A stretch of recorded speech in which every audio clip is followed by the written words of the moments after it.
रोहन गुप्ता, सवाल तो उठ रहा है भाई, पहले तो पर्ची वाले मुख्यमंत्री और अब पर्ची वाले अध्यक्ष, ये आरोप लगा रहा है विपक्ष।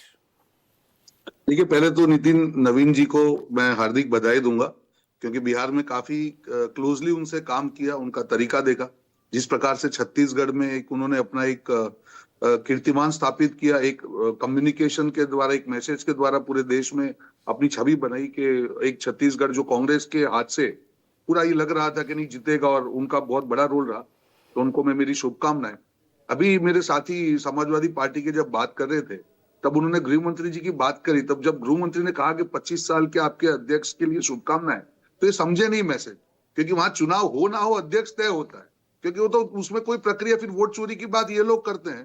कांग्रेस पार्टी की आप कर लीजिए, वहां पे उन्होंने चुनाव करने का नाटक तो किया, पर पहले से तय था कि खड़गे जी जीतेंगे। शशि थरूर को किसी ने समर्थन नहीं किया, क्योंकि ऊपर से चुनाव किया रोहन गुप्ता, कहाँ यूपी में चुनाव हुआ क्या? आ रहा हूँ, उसी पे आ रहा हूँ। आइए ना, पंकज चौधरी पे आइए और जल्दी से आइए फिर पॉइंट पर। मैं आपको वही कह रहा हूँ कि जो आज जब समय लग रहा है, तो इसके पीछे ये होता है कि जब धरातल के कार्यकर्ता 45 वर्ष के युवा को उसके काम के आधार पर अगर कहीं पे अध्यक्ष हो, सिर्फ भाजपा में पॉसिबल है। और इसलिए जितने यंग कार्यकर्ता हैं, जितने भी लोग हैं, जितने सबके लिए उत्साह की बात है। रुक जाइए ना फकरुल जी, थोड़ा सा ठहरे।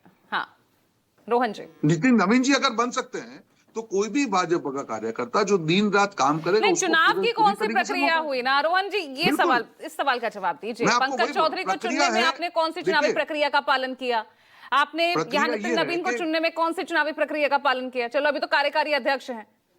मैं आपको वही बोल रहा हूँ, प्रक्रिया गहन प्रक्रिया है। जब समय इतना लगा है, तो उसके पीछे प्रक्रिया ये है, कैसे नए युवाओं को मौका दिया जाए, परफॉर्मिंग युवाओं को मौका दिया जाए, ऐसे युवा को मौका दे जिसमें विजन है, जिसमें पोटेंशियल है। तो बिल्कुल ये कंसल्टेशन प्रक्रिया से, सर्वसम्मति से जितने भी स्टेक होल्डर है, सबने मिलकर तय किया है। उत्तर प्रदेश की तरह थोड़ी है कि भाई नहीं, मुलायम सिंह यादव गए, भले उन्होंने अपने पिता का अपमान किया हो, पर अखिलेश ही बन के रहेंगे 25 साल तक। यादव फकरुल जी बोलिए, पीढ़ी एक ही करते रहेंगे। कुछ कहना चाह रहे हैं, बहुत उत्सुकता से कहना चाह रहे हैं फकरुल जी, हाँ बोलिए।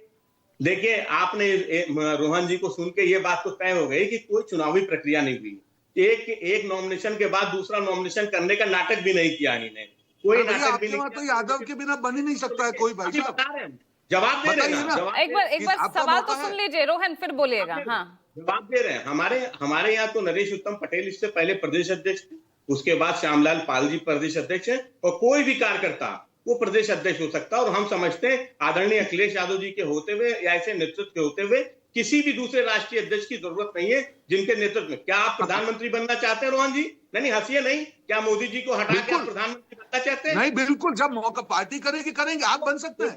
आपस में नहीं ना, आपस में नहीं, मौका मिलेगा आप तो सोच ही नहीं सकते हैं। आप तो कितना भी अच्छा ठीक है ना। अब रोहन मेरे सवाल पे आ जाइए। रोहन सवाल पे अब आ जाइए ना। विपक्ष तो कह रहा है कि पहले तो पर्ची वाले मुख्यमंत्री होते थे, अब पर्ची वाले अध्यक्ष चुने जा रहे हैं। Rohan come to the point now. देखिए पूजा जी, मैं वापस अपने पॉइंट पे आ रहा हूं। आप पर्ची बोले, जो बोले, पूरा कंसल्टेशन से सारे स्टेक होल्डर्स, सारे जितने भी लोग इन्वॉल्व हैं, उसमें आरएसएस भी है, संघ भी है, सब लोग, सबने मिलके, सबने एक कंसेंसस से बीजेपी को, जैसे अभी कहा पप्पू यादव कह रहे हैं स्केपगोट की तरह इस्तेमाल किया गया है। He is a scapegoat. सुनिए, बिल्कुल absolutely not. He is going to take BJP to the next level. और गौरव जी ने सही बात करी कि ये बीजेपी 2.0 कैसे युवाओं को लिया जाए, कैसे किस प्रकार से नए नेतृत्व को ये किया जाए। क्योंकि बीजेपी ऐसी पार्टी, अहंकारी पार्टी नहीं है कि वहां पे 80 साल के अध्यक्ष को बना दिया जाए और वो भी रिमोट कंट्रोल से बटन दबा के आपके अध्यक्ष बन गए और किसी को मौका नहीं मिलेगा।